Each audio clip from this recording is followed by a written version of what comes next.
pourriez-vous éclairer sur la notion de dépôt confié mentionné dans le Coran? On lit souvent qu'Allah nous a confié un dépôt. De quoi s'agit-il exactement? Dans le Coran, Allah parle de deux termes.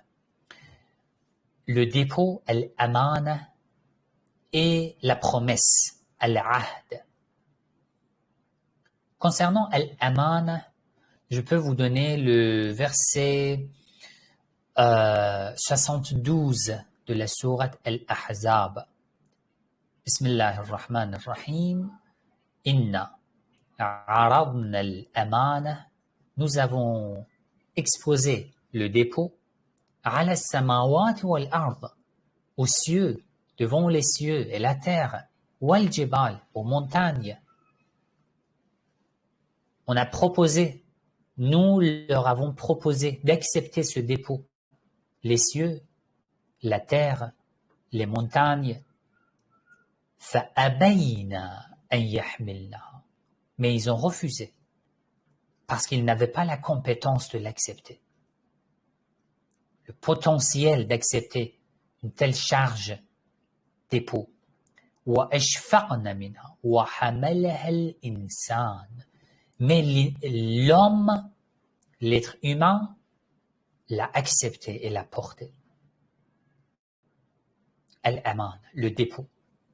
C'est un dépôt que l'homme a accepté, mais que le monde entier a refusé. Parce qu'il savait que une telle responsabilité est tellement lourde qu'ils ne peuvent pas la respecter comme il faut. C'est quelle responsabilité? Alors que l'homme l'a accepté, parce que l'homme avait la compétence de respecter une telle responsabilité. Ceci ne veut pas dire que tous les êtres humains ont une telle compétence, ou ont réussi à respecter ce dépôt, à garder ce dépôt. Non, bien sûr, même si une seule personne parmi les êtres humains le fait, ça se réalise. C'est quel dépôt? C'est la succession, on peut dire, ou être le représentant de Dieu, le calife de Dieu, Khalifatullah. Parce que Allah a dit dans la sourate Al-Baqarah, ni ja'ilun fil ardi khalifa. Je vais désigner sur terre un calife.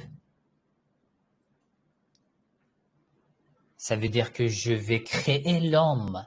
Les anges disaient que mais tu vas créer des êtres humains qui vont faire couler le sang, qui vont faire de l'injustice, du tort, de violence.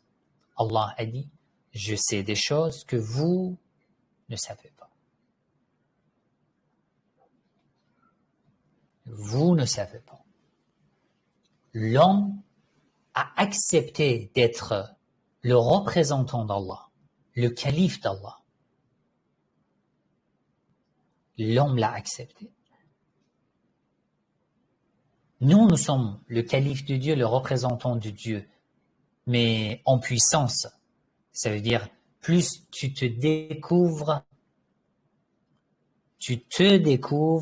et tu découvres ta relation avec Allah, plus tu te rends compte de trésors cachés dans ton âme et dans ton cœur. Et par contre, c'est le sujet principal de la série de cours que nous avons publié sur mon institut, l'Institut islamique en ligne. Radwa, une série de cours sous le nom de l'anthropologie islamique. Le thème principal des cours de l'anthropologie islamique, c'est ça, exact.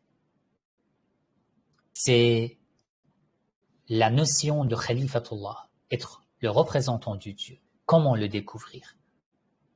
Quelles sont ses exigences, etc., etc. Ceci parle de ce sujet, ce genre de verset, al-amana, mentionné dans ce verset. Le dépôt, c'est Khalifatullah. Et ensuite, dans certains hadiths, les imams alayhi salam disent que Al-Amana, c'est Al-Walaya.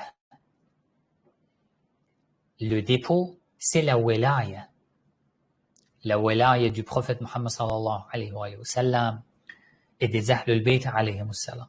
Est-ce que cette interprétation est en contradiction avec l'interprétation que je viens de mentionner, ça veut dire être représentant de Dieu? Non. Par contre, ils sont identiques, ces deux. En suivant la Walaya, tu poursuis le chemin de la perfection et le chemin d'un représentant fidèle de Dieu. D'accord? Je vais développer dans d'autres vidéos, Inch'Allah, ce sujet. Mais bon, dans cette série de cours sur mon institut, l'anthropologie islamique, l'enseignant a bien développé ce sujet. Vous pouvez suivre ces cours aussi.